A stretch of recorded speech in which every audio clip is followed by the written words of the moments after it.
When I was 7 years old and my sister was just 5 years old, we were playing on top of a bunk bed. I was 2 years older than my sister at the time. I mean, I'm 2 years older than her now, but at the time that meant she had to do everything that I wanted to do, and I wanted to play war. So we were up on top of our bunk beds, and on one side of the bunk bed, I had put out all my G.I. Joe soldiers and weaponry, and on the other side were all my sister's Milos and ponies and ready for a cavalry charge. There are differing accounts of what actually happened that afternoon, but since my sister is not here with us today, let me tell you the true story. Which is my sister is a little bit on the clumsy side, and somehow, without any help or push from her older brother at all, suddenly Amy disappeared off of the top of the bunk bed and landed with us crash on the floor. And I nervously peered over the side of the bed to see what had befallen my fallen sister, and saw that she had landed painfully on her hands and knees on all fours on the ground. I was nervous because my parents had charged me with making sure that my sister and I played as safely and as quietly as possible. And seeing as how I had accidentally broken Amy's arm just 1 week before,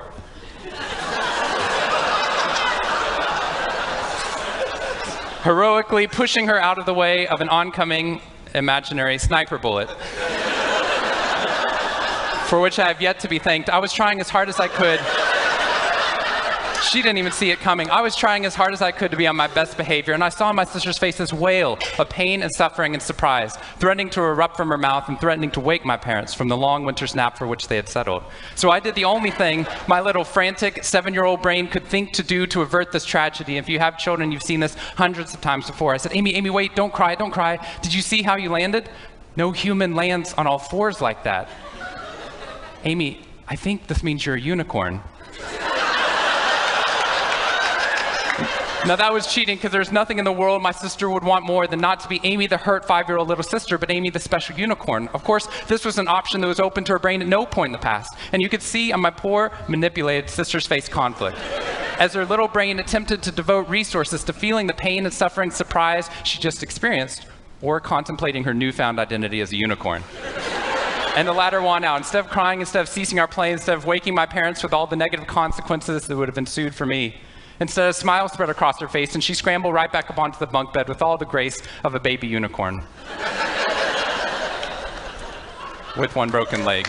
What we stumbled across at this tender age of just 5 and 7, we had no idea at the time, was something that was going to be at the vanguard of a scientific revolution occurring 2 decades later in the way that we look at the human brain. What we had stumbled across is something called positive psychology, which is the reason that I'm here today and the reason that I wake up every morning.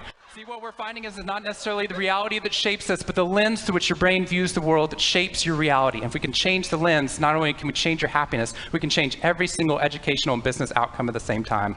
If you can raise somebody's level of positivity in the present, then their brain experiences what we now call a happiness advantage, which is your brain at positive performs significantly better than it does at negative, neutral, or stressed. Your intelligence rises, your creativity rises, your energy levels rise. In fact, what we found is that every single business outcome improves. Your brain at positive is 31% more productive than your brain at negative, neutral, or stressed. You're 37% better at sales. Doctors are 19% faster, more accurate at coming up with the correct diagnosis when positive instead of negative, neutral, or stressed, which means we can reverse the formula. If we can find a way of becoming positive in the present, then our brains work even more successfully as we're able to work harder, faster, and more intelligently. What we need to be able to do is to reverse this formula so we can start to see what our brains are actually capable of. Because dopamine, which floods into your system when you're positive, has 2 functions.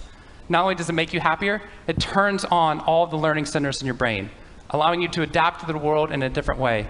We've found that there are ways that you can train your brain to be able to become more positive. In just a 2-minute span of time, done for 21 days in a row, we can actually rewire your brain, allowing your brain to actually work more optimistically and more successfully. We've done these things in research now in every single company that I've worked with, getting them to write down 3 new things that they're grateful for 21 days in a row, 3 new things each day. And at the end of that, their brain starts to retain a pattern of scanning the world not for the negative, but for the positive first. Journaling about one positive experience you've had over the past 24 hours allows your brain to relive it. Exercise teaches your brain that your behavior matters. We find that meditation allows your brain to get over the cultural ADHD that we've been creating by trying to do multiple tasks at once, and allows our brains to focus on the task at hand. And finally, random acts of kindness or conscious acts of kindness. We get people, when they open up their inbox, to write one positive email praising or thanking somebody in their social support network.